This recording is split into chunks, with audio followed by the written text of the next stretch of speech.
કુંભારવાડાની બાળા તેના પરિવાર સાથે સમઢિયાળા દર્શન અર્થે ગઈ હતી ત્યારે કાળુભાર નદીમાં ગરકાવ થઈ જતા તંત્ર દ્વારા શોધખોળ હાથ ધરાઈ। કુંભારવાડામાં રહેતા ગૌતમભાઈ પડાયાની 5 વર્ષીય પુત્રી ઋતિકા તેમના પરિવાર સાથે સમઢિયાળા ગામ ખાતે આવી હતી ત્યારે ગંગાસતી પાનબાઈ આશ્રમ ખાતે ગઈ હતી। તે સમયે ધોળા પાસે આવેલા કાળુભાર નદીમાં ઋતિકા પડાયા પાણીમાં ગરકાવ થઈ જતા તંત્રને જાણ થતાં તંત્ર દ્વારા શોધખોળ હાથ ધરવામાં આવી હતી।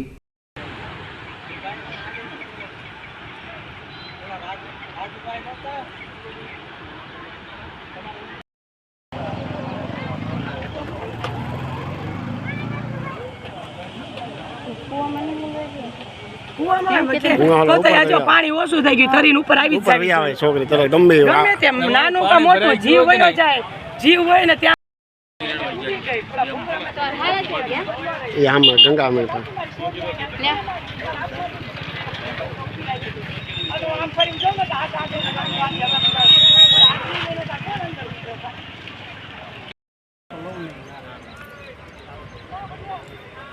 તમારો ઓલમ ના ફોન હોય છે ને હવે આવી હોય ગયો ટીવી